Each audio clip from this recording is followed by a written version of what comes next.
मैं 8 महीने की प्रेग्नेंट थी और अपनी डिलीवरी के लिए अपने मायके गई थी। माँ ने मुझे फोन पर बताया, घर के पीछे की तरफ जो खाली जमीन थी ना, वहां पर एक नया कमरा बनवा लिया है।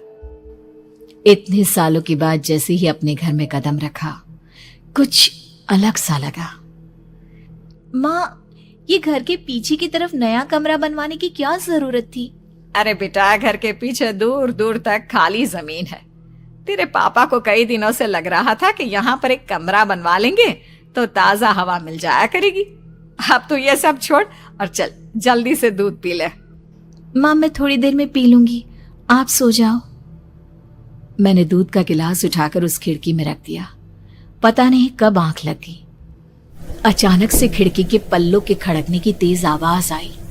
दूध का गिलास धड़ाम से जमीन पर आ गिरा। जमीन पर गिरते ही दूध का रंग लाल हो चुका था। मैंने खिड़की से झांक कर बाहर देखा। चारों तरफ धूप अंधेरा था। उस अंधेरे की तरफ से कुछ आवाजें आ रही थी, जैसे छोटे बच्चे आपस में खिलखिलाकर मस्ती कर रहे हो।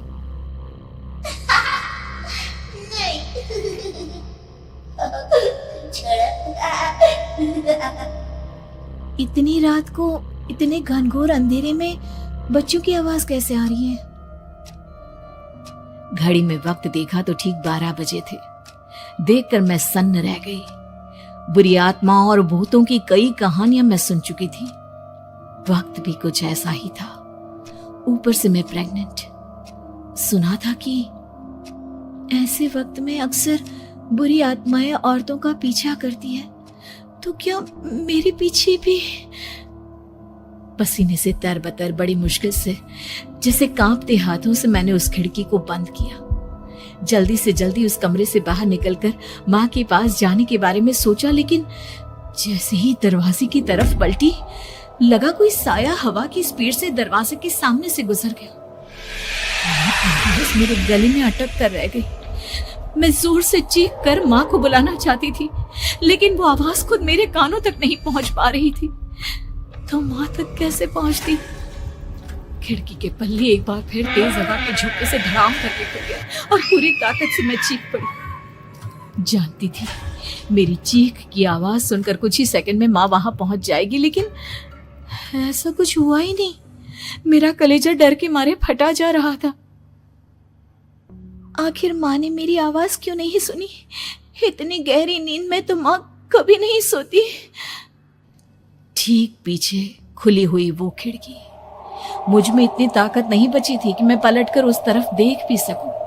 हवा का एक सनसनाता हुआ झोंका उसी वक्त मेरे कानों से आकर टकराया। लगा जैसे किसी ने दबी हुई आवाज में धीरे से मुझसे कहा, चली जाओ यहाँ से। मैंने दोनों हाथ अपने कानों पर रख लिए और एक बार फिर ताकत लगाकर जोर से चीखने की कोशिश की। माँ! पापा! मेरी आवाज उस कमरे की दीवारों से टकराकर वापस मुझे ही सुनाई दे रही थी। जितनी ताकत के साथ मैंने चीखने की कोशिश की थी, कुछ ही देर बाद उससे कहीं ज्यादा तेज और दर्दनाक चीख मुझे सुनाई देने लगी। ये आवाज ठीक मेरे पीछे खिड़की से आ रही थी। वो आवाज मेरे कानों में पिघलते हुए लोहे की तरह गिर रही थी। उन आवाजों में हैवानियत थी। वो आवाजें किसी इंसान की नहीं है, इतना मैं समझ चुकी थी। कांप रहे हाथों से मैंने अंधेरे में कुछ ढूंढने की कोशिश की। तभी अचानक मेरा हाथ बेड पर रखी टॉर्च पर पड़ा। किसी तरह ताकत लगाकर टॉर्च का बटन ऑन किया, लेकिन ये क्या? सामने दरवाजे पर 3 छोटी लड़कियां खड़ी हुई थी। उनके हाथ में स्टील के चमचमाते हुए चाकू थे। मैं घबराकर लड़खड़ाई और पीछे की तरफ हटी, लेकिन तब तक वो मेरे पास आ चुकी थी। उनकी गर्दन टेढ़ी थी और उनके हाथों के वो चाकू मेरे पेट को निशाना बनाने को तैयार। मैं जोर से चीखी, नहीं, छोड़ दो मेरे बच्चे को, मत मारो, मत मारो, छोड़ दो मेरे बच्चे को।